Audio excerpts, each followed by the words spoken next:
Vous avez probablement déjà vu les photos hallucinantes de Thierry Legault, de Cyril Cavador ou d'autres astronomes amateurs et vous vous demandez comment photographier l'ISS. Certes, nous ne sommes pas tous équipés de leurs télescopes autoguidés, mais nous pouvons déjà essayer avec un APN en suivi manuel et obtenir d'excellents résultats.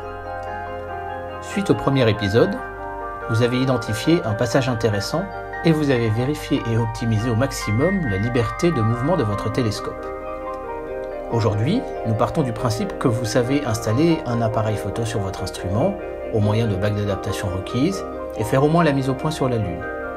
Nous allons pouvoir nous intéresser aux vérifications et divers réglages et à la prise de vue proprement dite. Et c'est maintenant sur la chaîne Astro.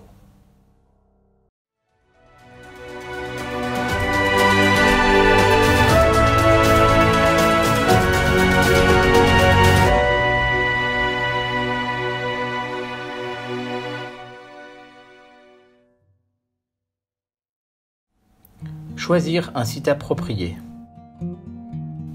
Au besoin, utilisez Google Earth. Arrivez sur place donc en avance, car le temps coule vite. Et quand elle sera là, il sera trop tard. Vous aurez donc le temps de pouvoir bien visualiser la trajectoire de l'ISS et d'être certain de n'être gêné par rien. Aucun bâtiment, aucun arbre, et surtout aucune aspérité sur le sol alors que vous serez en train de regarder dans l'œilleton du télescope. Et donc installez le télescope et préparez-le. Vérifiez la collimation. La collimation est indispensable pour tirer le meilleur parti de votre prise de vue. On utilise donc un laser qui va rebondir sur le miroir secondaire, rebondir au centre du miroir primaire, rebondir à nouveau sur le miroir secondaire et revenir enfin sur la mire du collimateur. Et avec les réglages, on ramène le laser exactement à son point de départ. Je vous prépare une vidéo détaillée sur le sujet très prochainement. Faire la mise au point. Tout comme la collimation, la mise au point est indispensable pour obtenir les meilleures images possibles. On peut utiliser le mode Live View de l'appareil photo sur une étoile brillante. Sélectionnez simplement les ISO maximum de votre appareil, en l'occurrence ici 1600 pour un Canon. On utilise pour cela un masque de Bahtinov qui va permettre de vérifier de façon factuelle que la mise au point est parfaite et au cas échéant y remédier. Là encore, je vous prépare une vidéo détaillée sur le sujet très prochainement. Pensez absolument à retirer le masque après réglage, sans quoi vous auriez des images inexploitables.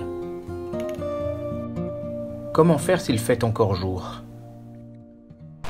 Alors concernant la mise au point, vous vous doutez bien qu'en pleine journée, vu la luminosité du ciel, le soleil est en fait pile poil à l'horizon. Donc vous vous doutez bien qu'avec un ciel tout bleu, il est encore très difficile de trouver des étoiles. Simplement avec des applications smartphone, on connaît la hauteur et l'azimut des étoiles, ça on peut le trouver. Et comme mon télescope a des cercles gradués, en me positionnant à la bonne hauteur et en cherchant un petit peu en azimut, on arrive à trouver. Donc voilà par exemple ce que l'on peut voir. Hop. Voilà. Donc là on a Altaïr. Donc je vais pouvoir essayer de faire la mise au point avec Altaïr. Donc voilà, après quelques itérations, on peut voir que les traces des grettes du masque de Bahtinov sont impeccables. Et donc il suffit de revérifier une dernière fois la collimation et on devra être prêt. Vous aimez cette vidéo ? Vous voulez en voir d'autres ? Offrez-moi un pouce bleu, abonnez-vous, cliquez sur la cloche pour recevoir les notifications, réagissez dans l'espace commentaire et faites connaître la chaîne en partageant. Merci. Réglez le chercheur point rouge. Lorsque l'ISS va arriver, il sera impossible de la viser facilement à cause du facteur de grossissement de l'appareil photo et du télescope, et surtout de son mouvement. Il faut donc bien régler le viseur point rouge. Visez une étoile brillante avec un oculaire de grossissement moyen, et une fois bien centré à l'oculaire, réglez le chercheur point rouge, la plupart du temps avec une clé Allen. Réglez l'appareil photo. Si vous disposez de plusieurs boîtiers, choisissez celui qui offre le meilleur compromis entre la taille des pixels, qui doit être la plus petite possible, et la vitesse maximale de prise de vue. On en reparlera dans le 4e épisode. La première chose à faire est de sélectionner la vitesse maximale de votre appareil photo. De là vont découler tous les autres paramètres. En premier lieu, la sensibilité ISO. D'expérience, sur un télescope à focale sur diamètre égale 5, sélectionnez 1600 ISO et un 8 millième de seconde, comme sur mon EOS 40D, ou 800 ISO à 1 4 millième de seconde sur mon EOS 450D.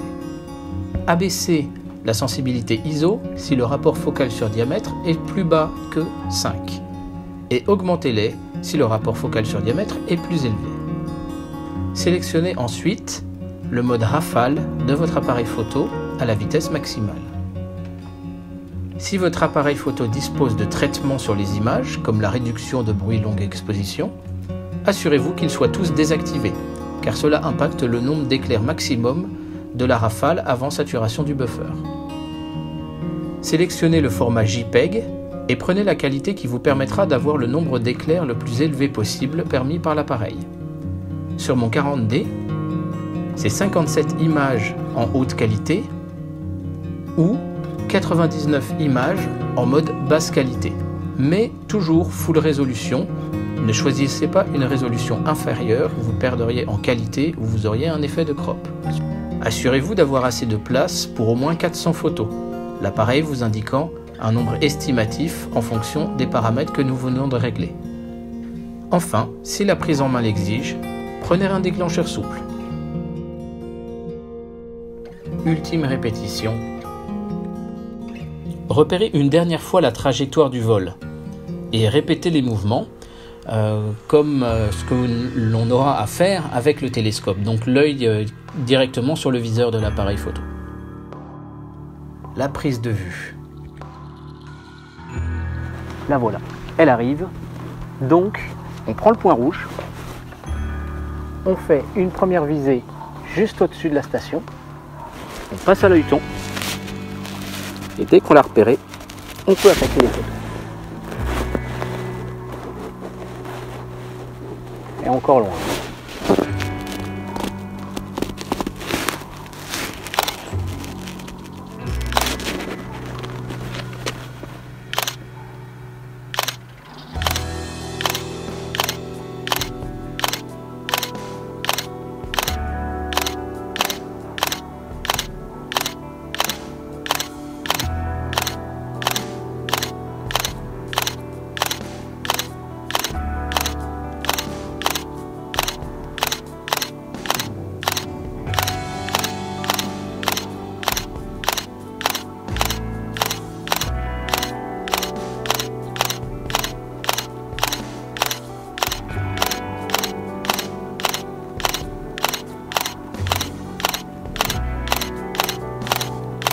N'oubliez pas que pour un passage du soir, l'ISS vous montrera son dos dès le début par rapport au soleil. Bien évidemment, c'est l'avant par rapport à son vol, mais elle sera de dos par rapport à l'illumination du soleil.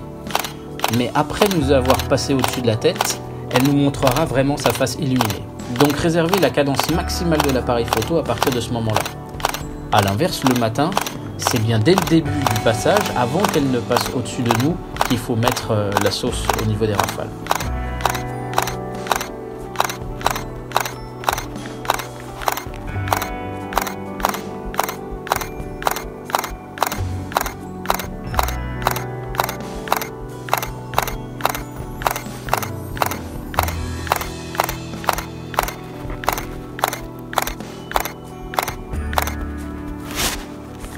Donc là, comme prévu, j'ai un retournement à faire. Le télescope étant encore assez dur.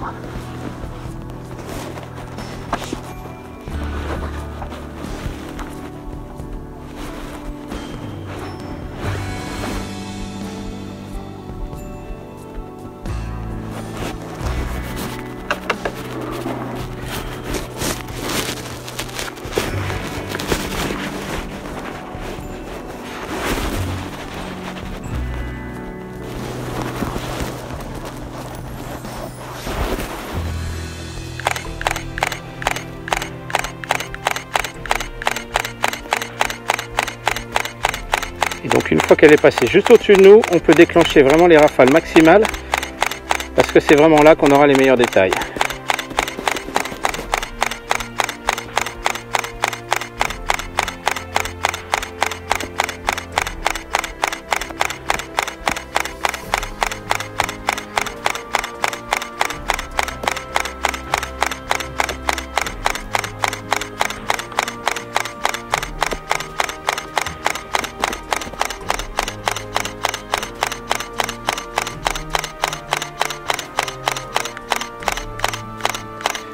passer en vitesse lente parce que là elle commence à être franchement loin déjà. Donc là en gros elle doit être probablement au-dessus de la Suisse par exemple. N'oubliez pas qu'elle est à 400 km d'altitude et donc qu'elle est encore relativement haute alors qu'elle est déjà très loin.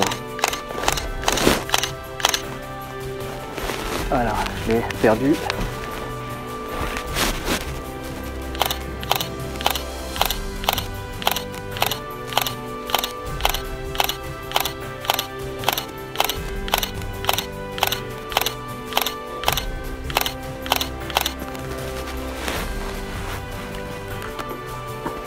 Voilà, donc comme vous l'avez vu, la prise de vue est quand même assez chaude. Ah, le télescope est en train de plonger du nez.